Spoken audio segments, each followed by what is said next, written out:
The cafeteria erupted in laughter. Not the warm, friendly kind, but the sharp, cutting kind that digs under your skin and twists your stomach. "Go on, sing something," a boy shouted from the back, his words heavy with mockery. A girl nearby sneered, "Yeah, let's see if the poor girl can do anything besides sweep floors." At the front of the room, 14-year-old Emily froze. Her hands gripped the microphone so tightly her knuckles turned white. Her eyes were wide with panic. She hadn't volunteered. She hadn't wanted any of this. But the kids had dared her, pushed her forward, chanting until she felt trapped, like there was no way out. And now the entire school was waiting, expecting her to fail. But what happened next didn't just stop the laughter. It would change lives. Emily hadn't had much stability in her life. Her mother left when she was a baby, and her father, struggling with addiction, was in and out of her life like a storm. The one constant, the one person who never let her feel completely alone, was her neighbor Daniela, single dad, raising his own son. Daniel wasn't wealthy. He worked long hours at 2 jobs, coming home exhausted, his hands rough and calloused. But his heart was enormous, far bigger than his paycheck. His son, Jake, had grown up alongside Emily. The 3 of them were more like a small, unbreakable family than neighbors. When Emily's father started disappearing for longer stretches, Daniel quietly stepped in. He left meals at her door, helped her with homework. And when things got truly bad, when her father vanished completely, Daniel didn't hesitate. He opened his tiny home to her, offering safety, warmth, and care when she needed it most. He never once made her feel like a burden. "Family isn't about blood," Daniel told her one quiet night when she whispered that she felt out of place. "It's about who shows up. And your family, Emily, they're the ones who choose you, even when it's hard." Emily had a secret, something Daniel didn't know at first. She could sing, not in front of anyone, never. But when the world fell silent, when dishes piled up in the sink and Jake was finally asleep, she would close her bedroom door and let her voice soar. It was raw, haunting, and achingly beautiful. Music became her sanctuary, the only place she wasn't the poor girl or the abandoned kid. Sometimes, late at night, Daniel would pass her room and catch fragments of a pure, almost magical, but he never intruded. Everyone deserves a secret, he told himself. At school, Emily tried to disappear. Head down, hand-me-down clothes. Sitting at the back of the class, she avoided attention like it was a disease. But the quiet ones always get noticed by bullies. One Friday, during the school's talent showcase, the MC called for volunteers. A group of student skids who had made her life miserable for years started chanting her name. "Emily, Emily, Emily." Panic surged through her. She shook her head, wishing she could vanish. Then someone sneered, loud enough for everyone to hear. "She probably doesn't even have a talent, unless being invisible counts." The cafeteria erupted in cruel laughter. Emily's face burned, her hands trembled, and all she wanted was to run. But something inside her held her in place. Maybe it was the months of humiliation, the whispers, the stares. Maybe it was finally realizing she couldn't keep shrinking forever.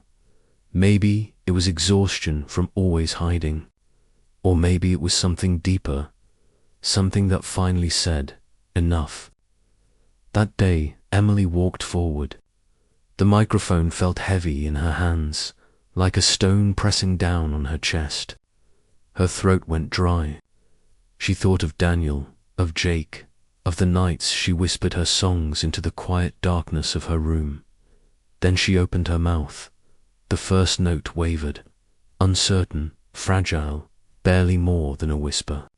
A few kids snickered, but the next note came steady, strong, and then the next, soaring, clear, impossible to ignore.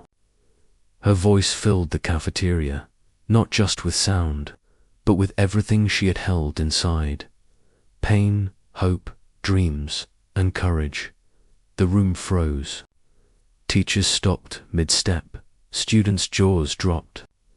Emily's voice didn't just travel across the room, it landed in the hearts of everyone listening. By the time she reached the last note, the silence was so heavy she could almost feel it pressing against her skin. And then, the applause. Not polite clapping. Not the kind you offer out of obligation. Thunderous, rising, heartfelt. The same kids who had mocked her were on their feet, some wiping tears from their eyes. Emily's hands trembled as she set the microphone down. For the first time in her life, she wasn't invisible. But applause doesn't erase struggle. That night, when Emily got home, Daniel saw her face glowing with something new: pride, confidence, a spark that hadn't been there before. Yet he also knew life wouldn't magically become easier. They still lived paycheck to paycheck. She still carried the weight of abandonment, the scars of years of bullying. "Emily," he said softly, placing a hand on her shoulder, "you were born to shine. And no one can take that from you.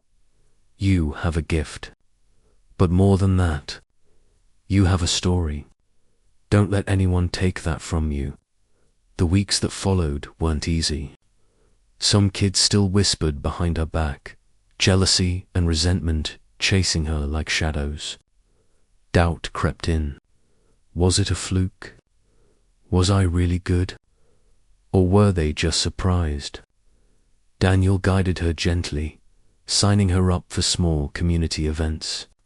Each time she performed, her voice grew stronger. Each time she sang, her courage grew, too. Then came the turning point. Months later, the school announced auditions for a regional competition. Emily hesitated, twisting her hands nervously. I can't," she whispered. "I'm not like those kids. The ones with lessons, fancy clothes. I don't belong there." Daniel knelt so their eyes met. "Emily, talent doesn't care where you came from. It doesn't care about clothes or money. What matters is what you do with the gift you've been given." Tears filled her eyes. "But what if I fail?" "Then you fail," he said softly, "and we'll eat ice cream afterward and laugh about it." "But what if you fly?" Those words carried her to the audition. The girl who had spent years hiding sang like her life depended on it because, in a way, it did. Every note held the weight of her past. Every lyric carried the hope of her future. When the judges announced she had made it through, Emily cried into Daniel's chest. She wasn't just the poor girl anymore. She was a singer. She was someone. And with Daniel by her side, cheering louder than anyone else, she began to believe it herself. Her story spread beyond the school, beyond the town, not because she became famous overnight, but because people saw themselves in her. The bullied kid, the forgotten child, the struggling parent trying to give their child a chance. Emily's journey was a reminder that sometimes it only takes one voice, one act of courage, and one person who believes in you to change everything.